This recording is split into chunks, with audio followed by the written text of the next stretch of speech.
Hi guys, मी आहे आता आमच्या कट्ट्यावर आणि आज आम्ही तिघीच जणी आहोत. आमची एक फ्रेंड मिसिंग आहे कारण तिला जरा काम आहे. सो आज आमच्या कट्ट्यावरती मी चहा मागवलेला आहे, पण वेगळ्या प्रकारचा चहा आहे. बघा, सॅफरन चहा आहे. सो लेट्स सी कसा आहे चहा. म्हणजे ॲक्च्युली वाटतंय सॅफरन चहा, पण दिसतोय तर नॉर्मल चहासारखा. सो बघूया आपण कसं आहे. मी टेस्ट करून सांगते तुम्हाला.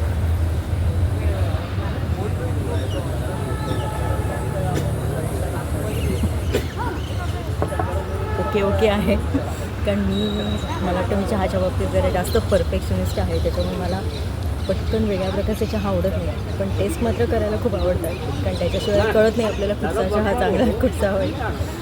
तर मी बघितला हा सॅफरन चहा ॲक्च्युली नॉर्मल चहासारखाच आहे आणि 1-2 थेंब आपण सॅफरनचा हे टाकावं इसेन्स, तसा त्याला थोडासा वास येतो. बाकी त्याच्यात काही स्पेशल असं काही नाही आहे. सो तुम्ही पण कधी ट्राय केलेत का असे वेगवेगळे प्रकारचे चहा? केले असले तर नक्की सांगा आणि कॉमेंट बॉक्समध्ये सांगा. आणि असेच वेगवेगळ्या प्रकारच्या व्हिडिओसाठी stay tuned with my video. Have a nice day.